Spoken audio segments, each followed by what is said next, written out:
सो praise Lord, जय मसीह की सबको। सो परमेश्वर का धन्यवाद हो आज एक बार फिर से सुंदर समय के लिए। खुदावंद ने एक बार फिर से आपके बीच, आपके मध्य में आने के लिए समय दिया। मेरे प्यारों, आज जिस विषय पर हम बात करने के लिए जा रहे हैं, ये हर एक विश्वासी को देखना बहुत ज़रूरी है। मैं कहाँ से उठकर कहाँ आया, मसीह में आने से पहले मेरा पहला जीवन कैसे था और अब मैं मसीह में कैसी चाल चल रहा हूँ। इस वचन को गहराई से सीखें और इस वचन के द्वारा आप अपने जीवनों को तोलें कि मेरा स्थान आज कहाँ पर है या मैं कौन से पड़ाव पर हूँ। मसीह में होने के बावजूद भी कहीं मेरा जीवन या चाल चलन पुराना तो नहीं, या मैं बदलकर परमेश्वर के वचन के अनुसार किसी चाल चल रहा हूँ। सारी बातों को आज हम देखेंगे। बड़ी गंभीरता से इस वचन को सुने, सीखें। एक मैं आयत आपके लिए पढ़ना चाहता हूँ, उसके लिए आप मेरे साथ पढ़िए रोमियो की किताब, उसका 11 अध्याय, उसका हम 17 वचन पढ़ेंगे। 17 वचन, रोमियो की पत्री, उसका 11 अध्याय 17 वचन। पर यदि कुछ डालियाँ तोड़ दी गई और तू जंगली जैतून होकर उनमें साटा गया और जैतून की जड़ की चिकनाई का भागी हुआ। मेरे अजीज़ों, इधर में जैतून के बारे में जिक्र किया गया है। सबसे पहली लाइन क्या है? पर यदि कुछ डालियां तोड़ दी गई।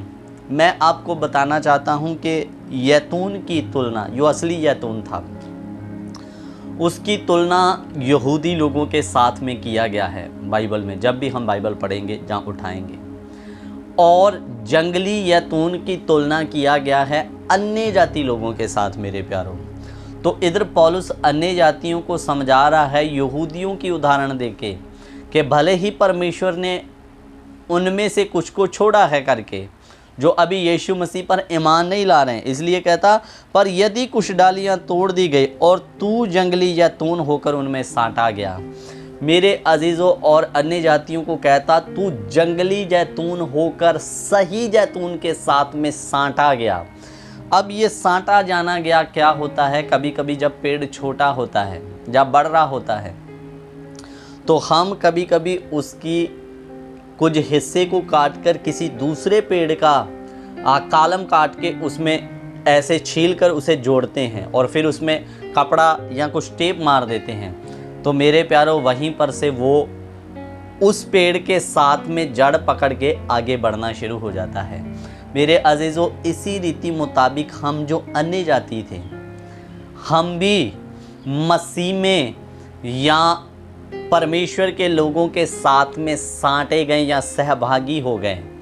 मेरे अजीज़ों, हम असली जैतून नहीं थे, हम थे अन्य जाति जंगली जैतून। जंगली जैतून का मतलब हमारे अंदर में मूर्ति पूजा थी, बुराई थी, परमेश्वर से हम दूर थे।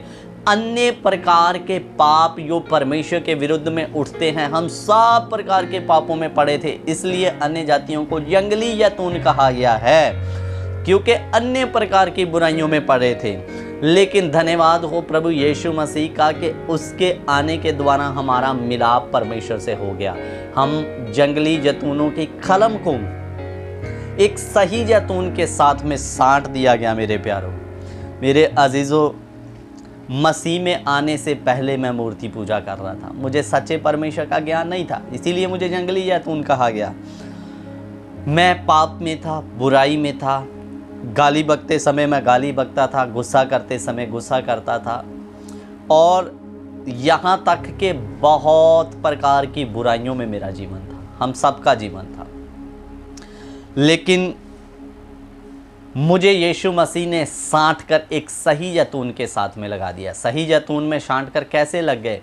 जब हम प्रभु यीशु मसीह का अंगीकार करते हैं और बपतिस्मा लेकर, परमेश्वर की आज्ञा को मानते हुए बपतिस्मा लेकर, अपने पुराने चाल चलन को छोड़कर जब हम मसीह में एक नई चाल चलते हैं, तो हम असली जैतून के साथ में साट दिए जाते हैं। मेरे अजीज़ों, और लेकिन मैं आज आपके बीच में दुख की बात के साथ आपको कहना चाहता हूँ, हमने मसीह का अंगीकार भी कर लिया, बपतिस्मा भी ले लिया, लेकिन अभी भी हमारा आज के मसीहों का अगर हम जीवन देखें तो सही जैतून के साथ में ये सटना नहीं चाहते हैं। इनका जीवन आज भी जंगली जैतून के साथ में जुड़ा हुआ है। भले ही इन्होंने मन फिरा लिया, बपतिस्मा भी ले लिया, लेकिन अभी तक ये जिंदगी की पुरानी आदतों को छोड़ नहीं पाए।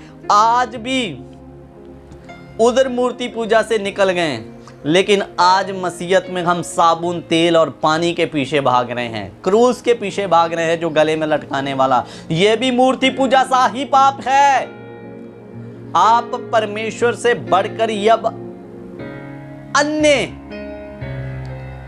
सम्मान या आदर दूसरी चीजों को देते हैं, तो आप परमेश्वर का आदर जब उन चीजों को देते हैं, परमेश्वर की तुलना उनके साथ करते हैं, तो ये भी एक मूर्ति पूजा। कितने मसीह लोग आज निकल तो आए, लेकिन अभी वो सही जैतून के साथ में साटे नहीं गए, वो अभी भी जंगली जैतून में पड़े हुए हैं। उनका जीवन एक जंगली जैतून के जैसा है। मेरे अजीजों, कितने लोग तो प्रभु में निकल कर आके अभी भी आशीषें, बरकतों वाला जीवन। मेरे प्यारों, क्या संसार पैसे के पीछे नहीं भाग रहा? संसार को आशीषें, बरकतें नहीं चाहिए। आज शैतान ने भी हम विश्वासियों का सही उद्देश्य भटकाकर हमें धन दौलत, पैसा और आशीषों और बरकतों के पीछे।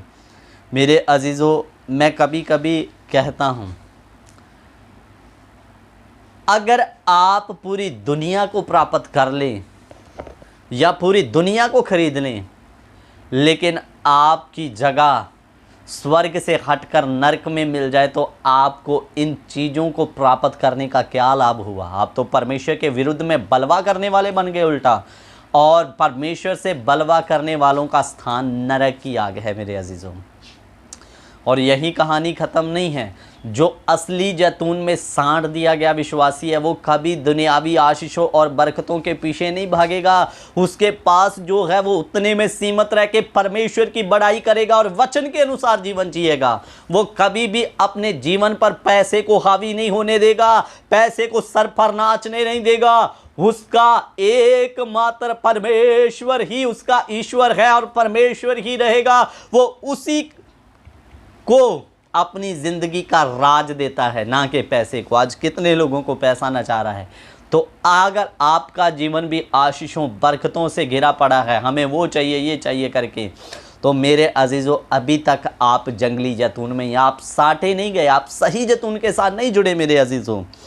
तो यही बात ख़त्म नहीं होती। आज हमें अपने चाल चलन को भी देखने की आवश्यकता है।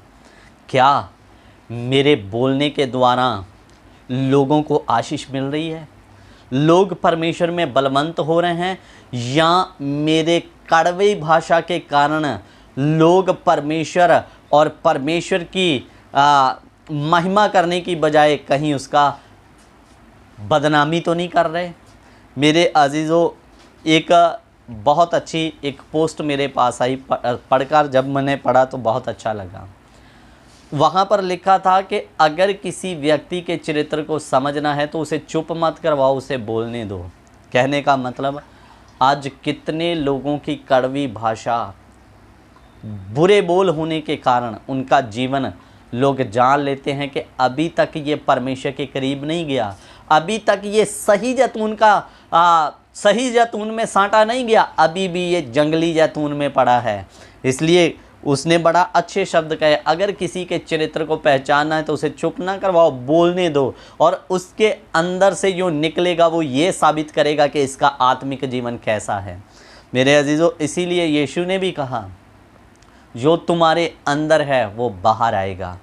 तो मेरे अजीज़ों, इसलिए अगर आप विश्वासी हैं, सही जैतून के साथ सटना चाहते हैं, तो मेरे प्यारों, अपनी बोलबानी को सुधारिए।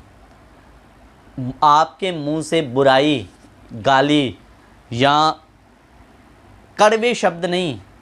पौलुस एक बड़ा सुंदर बात कहता है, कहता, कोई गंदी बात तुम्हारे मुख से ना निकले, लेकिन आवश्यकता या ज़रूरत पड़ने के अनुसार वही निकले जो दूसरों की आत्मिक उन्नति के लिए लाभदायक हो करके।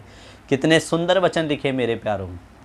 और ये जीवन उसी विश्वासी का होगा जो मसीह में एक अच्छी सी चाल चल रहा है, मेरे अजीज़ों, पहले हमारा जीवन क्या था, अब मसीह में कैसा है। बहुत सारे लोग तो अपना पुराना जीवन छोड़ के एक अच्छा जीवन बिता रहे हैं सही जैतून के साथ में, लेकिन बहुत सारे लोगों का जीवन आज भी पहले का सा ही है, कुछ भी बदलाव नहीं है। यीशु वचन में लिखा, हम मसीह में एक नई सृष्टि हैं।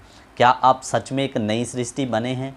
अगर आपका अभी तक पुराना स्वभाव नहीं बदला, अंदर से जलन नहीं गई, विरोध नहीं गया, ईर्ष्या नहीं निकली, तो आप अभी नई सृष्टि नहीं हैं। आप अभी जंगली जैतून में ही हैं, सही जैतून के साथ साँटे नहीं गए। मेरे अजीज़ों, जंगली जैतून का मतलब पाप, बुराई और मूर्ति पूजा और अन्य प्रकार की बुराइयों में पड़ा हुआ जीवन है, जिसमें आज भी मसीह में होने के बावजूद भी कितने विश्वासियों का जीवन है। मेरे प्यारों, आज हमें सावधान होने की आवश्यकता है। अपने पुराने जीवन को छोड़िए, बुरा, गंदा देखना, गंदा सुनना, इन सब को छोड़ें और सही जैतून के साथ में परमेश्वर आपको साँटेगा और आप मसीह में निरंतर आगे बढ़ेंगे। तो इसलिए मेरे अजीज़ों, एक सही मसीह में चाल चलें, एक नई सृष्टि बन के जिए। नई सृष्टि का जीवन वचन के अनुसार होगा। उसके बोलने से आशीष निकलेगी, लोगों के ऊपर आशीष होगी, उसके सुनने के द्वारा प्रभु के लोगों पर आशीष होगी, उसके देखने के द्वारा प्रभु के लोगों पर आशीष होगी। मेरे अजीज़ों, क्या आप मसीह में एक नई सृष्टि बन गए हैं, या अभी भी वही पुराना चाल चलन, वही पुराना जीवन लेके चल रहे हैं? अगर ऐसा है तो अभी आप जंगली जैतून हैं। सही जैतून में आइए, नई सृष्टि बनिए, अच्छा जीवन जिए वचन के अनुसार। सो प्रभु इन वचनों के द्वारा आप सबको आशीष और बरकत दे। जय मसीह की। God bless you. Prabhu Ashish they.